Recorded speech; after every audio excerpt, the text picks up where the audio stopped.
हरिओम प्रिय दर्शकों, यदि आपकी कन्या राशि या कन्या लग्न है तो ये वीडियो आपके लिए है। और इस वीडियो में हम जानने वाले हैं कि अब 19 अप्रैल से लेके 14 मई ये समय होगा जिस समय अब बहुत बड़ा यूटर्न होगा आपके जीवन में, क्योंकि अब परिस्थितियों का यूटर्न हो रहा है, जिससे आपके जीवन में भी इसका प्रभाव पड़ेगा। क्या प्रभाव पड़ेगा, क्या फल मिलेंगे और ये बहुत बड़ा यूटर्न क्यों होने जा रहा है, ये भी जानेंगे समझेंगे। क्यों और कैसे, यानी कि क्या आपको जो रिजल्ट मिल रहे हैं तो उसके पीछे कुछ गृहस्थी है, कुछ कारण की वजह से ही हवा में रिजल्ट मिल रहे हैं। सभी कुछ जानेंगे समझेंगे, उपाय भी समझेंगे। प्रिय दर्शकों, 19 अप्रैल को वो ग्रह, जिस ग्रह के बारे में लोगों का ये कहना होता है कि हमारी कुंडली में कम से कम ज्यादा नहीं तो ये ग्रह तो अच्छी स्थिति में होना ही चाहिए। अब रही बात कि क्यों होना चाहिए, तो इसके लिए ये जरूरी है समझना कि ये ग्रह के पास ऐसे कारक तत्व हैं जो कि हमारे जीवन में बहुत ज्यादा महत्व रखते हैं, बहुत ज्यादा आवश्यक होते हैं। आइए जानते हैं शुक्र के बारे में। हम बात कर रहे हैं शुक्र की। शुक्र के पास कौन से कारक तत्व हैं, सूक्ष्म रूप से समझते। देखिए, कोई भी ग्रह होता है ना, तो उस ग्रह के पास बहुत सारे कारक तत्व होते हैं। यदि आप बहुत ज्यादा सूक्ष्म में जाएंगे, मुख्य रूप से समझ लेते हैं। शुक्र के पास, अब हम स्टार्टिंग से समझते हैं इन चीजों को। कुछ हमारे जीवन के जो महत्वपूर्ण विषय है, संतान प्राप्ति की बात हो, या फिर आपके लव लाइफ की बात हो, या फिर आपके मैरिज लाइफ की बात हो, या फिर आप सुंदर दिखना चाहते हो, या अपने आपको चाहते हैं कि ऐसा हमारा शरीर हो, ऐसा हमारा चेहरा, हमारा ऐसा व्यक्तित्व हो जहां पर आकर्षण हो, लोग प्रभावित हो, लोग हमारा सम्मान करें। तो शुक्र का प्रभाव, आप चाहते हैं धन, सब सुख संपदा, नौकर चाकर, दुनिया भर की जो चीजें हैं वो सब कुछ हमारे जीवन में हो, तो फिर इन सबको देने वाले भी शुक्र हैं। इसीलिए शुक्र ग्रह ऐसे ग्रह हैं जो कि लोग चाहते हैं कि कम से कम ये ग्रह तो हमारे लिए अच्छा हो ही, क्योंकि दुनिया में हम आए हैं, दुनिया किसने चाहिए हमें। तो अब वही शुक्र अब खुद की राशि वृषभ राशि पर गोचर करना शुरू करने वाले। एक बात यहाँ पर मैं बता दूं, फिर आगे हम इस चर्चा करेंगे शुक्र की। आप अभी तक लगातार कुछ समय पहले से 3-4 महीनों से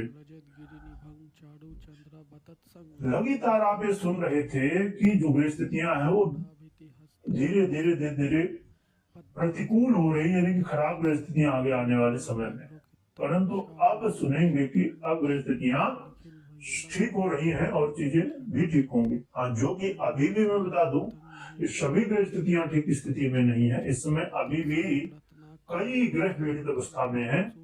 अभी तो ग्रहों के राजा सूर्य ही कुछ दिन पहले इनकी स्थिति जो है तो शुरुआत हुई अच्छी स्थितियों के साथ में, और फिर अब शुक्र हो रहे हैं। धीरे धीरे अन्य ग्रहों की स्थितियों में भी सुधार। अब आने वाले समय में मई में फिर मंगल की स्थिति भी बदलेगी और भी धीरे धीरे चीजें यहाँ पर ठीक होंगी। तो शुक्र महाराज क्या फल देंगे, क्योंकि शुक्र वो ग्रह हैं जो कि आपके भाग्य का आधिपत्य रखते हैं और आपके धन का भी आधिपत्य रखते हैं।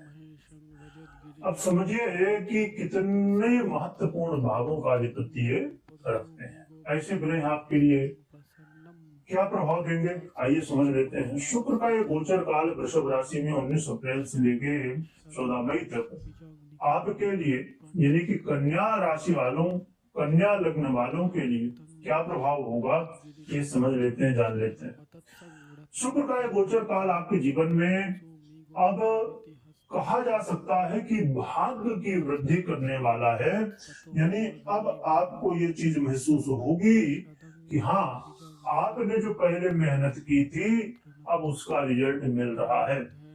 या आप एक चीज ये भी महसूस करेंगे इस समय यदि आप कोई काम करने की लगातार कोशिश कर रहे थे और बार बार असफल हो रहे थे, सफलता नहीं मिल रही थी उस काम में, तो अब सफलताएं मिलना शुरू हो जाएंगी।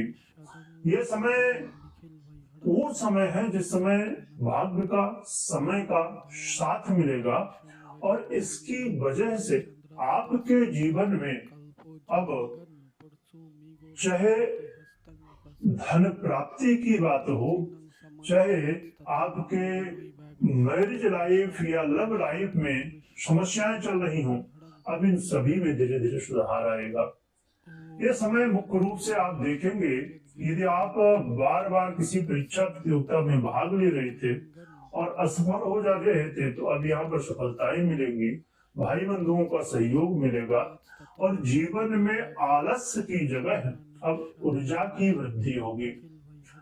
ये समय वो समय है जिसमें जो विद्यार्थी हैं और खासकर वो विद्यार्थी जो शुक्र से प्रभावित विद्यार्थी हैं, ऐसे विद्यार्थियों के लिए ये समय बहुत ही श्रेष्ठ है। आप कहेंगे शुक्र से प्रभावित विद्यार्थी कौन से? जैसे आप कला से रिलेटेड कुछ सीखना चाहते हैं, कुछ क्रिएटिविटी से रिलेटेड सीखना चाहते हैं, आप संगीत सीखना चाहते हैं, आप आज के समय में बहुत सारे वेब सीरीज वगैरह आती है, वहां काम करना चाहते हैं, तो उसमें भी सीखना ही पड़ता है पहले। और कोई सीरियल है, कोई फिल्म है, कोई चमक धमक से जुड़ा हुआ, कोई लग्जरी से जुड़ा हुआ, बहुत सारे कारक तो शुक्र के पास है। तो ऐसी चीजें जो प्रेम से जुड़ी हों, जो चमक धमक से जुड़ी हों, जो धन से जुड़ी हों, या जो दिखावे से भी जुड़ी हों, और भी ऐसे बहुत सारी चीजें, तो ऐसे में आपके लिए समय काफी ज्यादा जीवन में एक सफल समय हो सकता है, जीवन में सफलता का समय हो सकता है। तो बड़ा ही अच्छा है ये शुक्र का गोचर काल। और आपके लिए धन में वृद्धि, बैंक बैलेंस में वृद्धि, आपके वाणी में आकर्षण और घर परिवार में भी खुशी का माहौल की स्थिति धीरे धीरे, खासकर मैरिज लाइफ में विशेष, अब यदि वाद विवाद था तो धीरे धीरे कम होगा और चीजें सुधरेंगी। तो शुक्र का ये गोचर काल 19 अप्रैल से लेके 14 मई तक का समय आपके जीवन में ये कई महत्वपूर्ण बदलाव, यू टर्न लाने वाला समय साबित होगा। देखिए, हमेशा इस बात का ध्यान रखिए कि यदि आपकी कुंडली में, पर्सनल कुंडली में, खुद की कुंडली में शुक्र की स्थिति अच्छी है या इस समय दशाएं भी साथ में अच्छी चल रही हैं, या अन्य परिस्थितियां उससे रिलेटेड जो भी आप काम चाहते हैं कि हो जाए, तो रिलेटेड परिस्थितियां भी ठीक है, यदि ये सभी अनुकूलता है, गोचर में भी अन्य परिस्थितियां सपोर्ट कर रही हैं, तो फिर ये सभी फल आपको मिल सकते हैं। यानी कि आपके जीवन में ये सभी या इनमें से जो भी है तो मिल सकते हैं। परंतु यदि ये पीड़ित अवस्था और विपरीत परिस्थितियां हैं, तो फिर ऐसे में ये रिजल्ट नहीं मिलते, या कई बार बहुत कम देखने को मिलते हैं। इसलिए घबराना नहीं चाहिए और ये हमें समझना चाहिए कि हमारी पर्सनल कुंडली या अन्य परिस्थितियां कैसी हैं। इसके लिए आप अपनी कुंडली का विश्लेषण करवा सकते हैं और जान सकते हैं कि क्या कैसी परिस्थितियां इस समय आपकी चल रही हैं, क्या करना ठीक होगा, क्या करना ठीक नहीं होगा। ये आप अपने कुंडली के अनुसार जान सकते हैं, समझ सकते हैं। क्या उपाय करें? तो उपाय के रूप में माँ लक्ष्मी और भगवान विष्णु की आराधना और श्री यंत्र, कुबेर यंत्र और शुक्र यंत्र, इन तीनों यंत्रों को विधि विधान से स्थापना करिए। और इसके अलावा आप अपने जीवन में हमेशा कर्म और धर्म करते रहिए, जिससे उन्नति प्रगति होती रहे। सही रास्तों में चल के आगे बढ़ते रहिए, तो और भी श्रेष्ठता की संभावनाएं यहाँ पर देखने को मिलेंगी। तो माँ लक्ष्मी और भगवान विष्णु की आराधना, श्री यंत्र, कुबेर यंत्र और शुक्र यंत्र की स्थापना और पूजन आराधना, ये करना चाहिए उपाय में। बाकी जैसे मैंने बताया है कि आप अपने कुंडली के अनुसार उपाय कर सकते हैं। कमेंट में भगवान विष्णु और माता लक्ष्मी की जयकारा लगाइएगा, स्मरण करिएगा। वीडियो देखने के लिए बहुत बहुत धन्यवाद।